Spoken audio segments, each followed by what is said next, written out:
Do possível vexame histórico, a principal candidata ao título.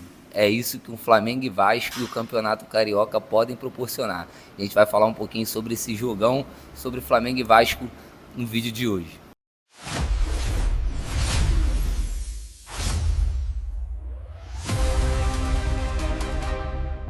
Fala rapaziada, Igor aqui, Pode Bar é o canal. Como a gente disse na introdução, né?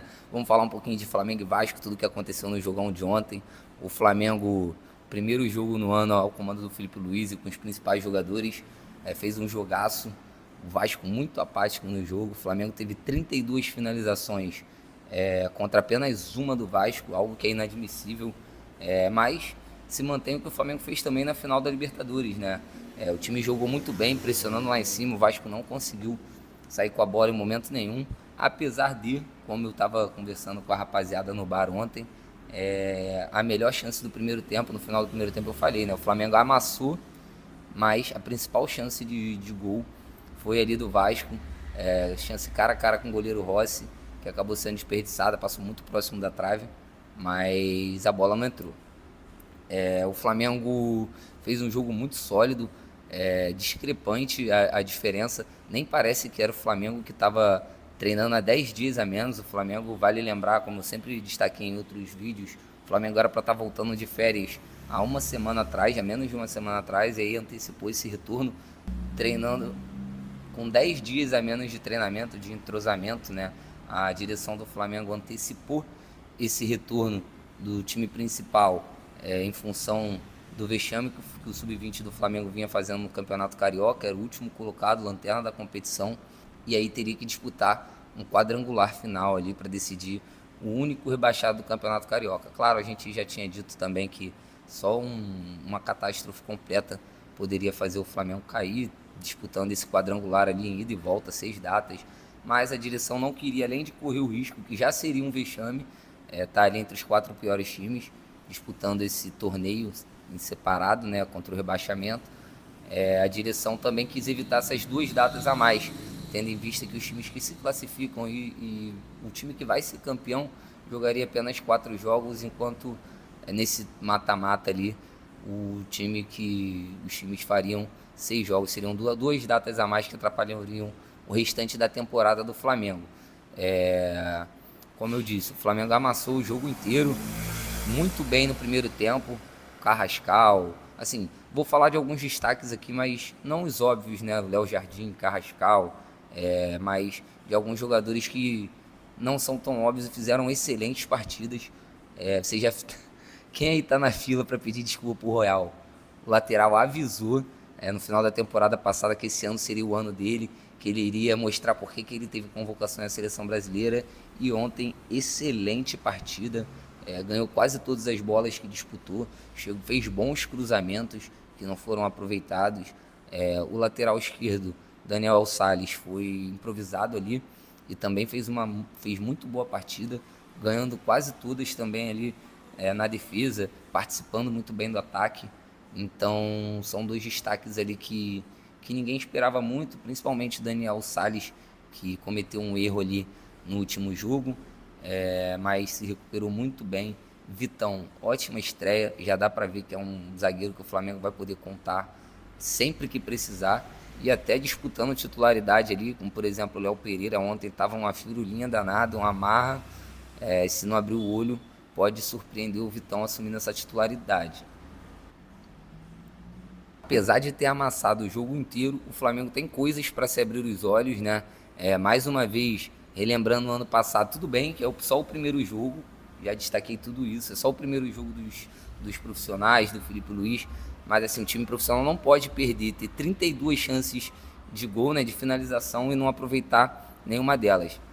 Vamos deixar claro que o Léo Jardim fez uma ótima partida e justamente ganhou, foi eleito o melhor do jogo. Mas o Flamengo desperdiçou muitas chances, isso não pode acontecer. O Flamengo conseguiu, depois ali do 1-0 no segundo tempo, após a expulsão polêmica ali do jogador do Vasco, o Flamengo conseguiu controlar o jogo, o Felipe Luiz conseguiu controlar a minutagem de todo mundo, já fazendo substituições a partir do intervalo, isso é muito importante. E agora é ver como vai ser a estratégia para o jogo contra o Fluminense, né? Se vai manter força total, se vai dosar a carga ali, quem começou jogando não começa o próximo jogo, se vai voltar. De repente o Flamengo hoje está numa situação mais confortável, voltar à estratégia de poupar bastante os titulares, jogar somente com alguns atletas que não que não estão nos planos para o ano que vem, Michael, Cebolinha, enfim, alguns jogadores que são tidos como negociáveis, né? O Boto falou ali antes do jogo de ontem, exclusiva com o Sport TV, um pouquinho sobre a situação do Paquetá, salientando que é uma negociação muito difícil e tal, mas hoje se concretizou uma nova proposta do Flamengo, chegou aos 40 milhões de euros ali pelo jogador do West Ham, não é o valor que a equipe inglesa pretendia, eles pleiteiam ali 45 milhões de euros, mas o Flamengo vai tentando nessa composição, junto da vontade do atleta, convencer o clube inglês que seria um bom negócio, tá? Sobre o Vasco, cara, assim, não pode num clássico, você tendo 10 dias a mais de treino contra o rival, você ter uma finalização apenas no jogo, não conseguir se impor em momento nenhum. Não foi o Flamengo não achou o gol, sei lá, não foi um primeiro tempo bom, um segundo mais ou menos. O Flamengo se impôs o jogo inteiro, colocou o Vasco contra as cordas o jogo inteiro. Alguns torcedores estão colocando ali na conta do Ryan, né? Ah, mas por que o Ryan não jogou e tal? Cara, primeiro que o Ryan não é mais jogador do Vasco, o Vasco tem que se acostumar, o vascaíno tem que se acostumar a não ter o Ryan em campo. E ontem o jogo foi claramente, o Ryan faria o quê? Colocaria o time todo nas costas lá na defesa e arrastaria para o ataque. O Vasco não conseguiu criar, então eu não vejo a falta do Ryan como o principal motivo para o Vasco não conseguir performar ontem. E mais alarmante do que isso, eu sempre cito aqui, acompanho as entrevistas dos técnicos e já falei outras vezes aqui, a arrogância do Fernando Diniz, ela subestima a inteligência dos torcedores dos times aos quais ele treina, né? Ele sempre na entrevista com aquela pose de entendedor máximo do futebol. Ontem ele chegou a dizer na entrevista do Vasco que que o Flamengo não esteve com chances cara a cara com o goleiro Léo Jardim e que o jogo poderia ser tranquilamente 0-0. Não podem não ter sido essas as palavras exatas, mas o que ele quis dizer ali é que o Flamengo não teve tantas grandes chances assim, que o jogo poderia ser tranquilamente 0-0. Assim,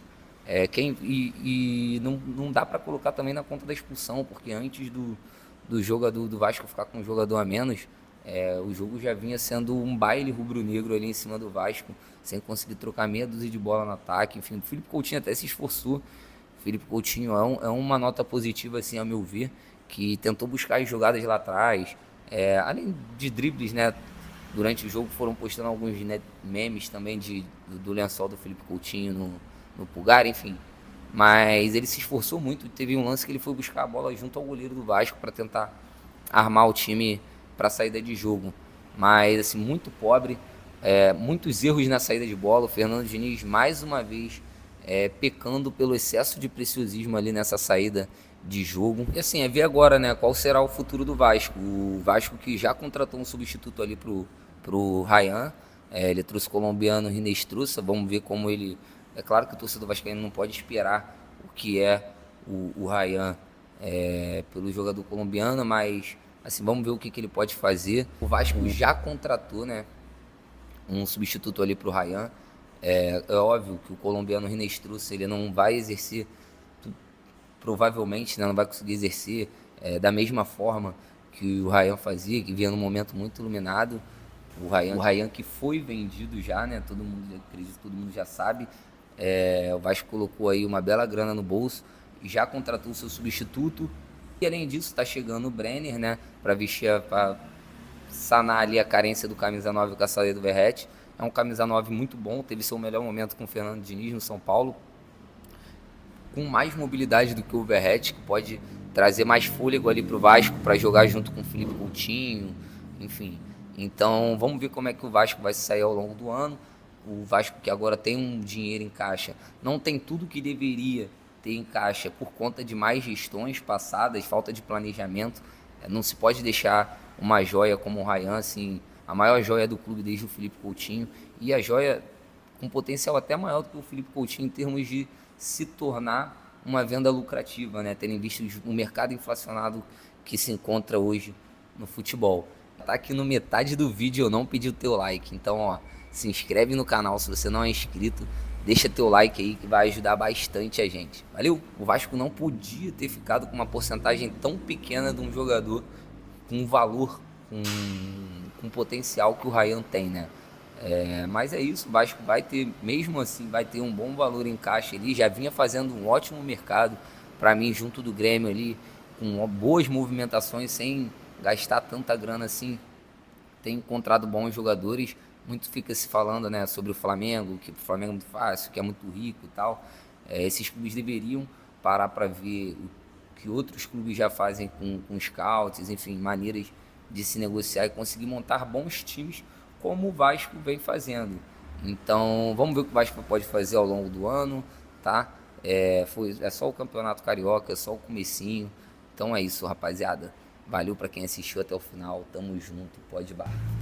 Ah, e só para lembrar, tá? Segunda-feira tem o primeiro episódio do podcast aqui no BXD, que vai estar fazendo uma parceria com a gente, proporcionando aqui o espaço, estrutura, enfim, para a gente poder fazer o melhor programa para vocês. Então, obrigado, galera do BXD. Segunda-feira tamo junto, primeiro episódio do podcast. Valeu, rapaziada.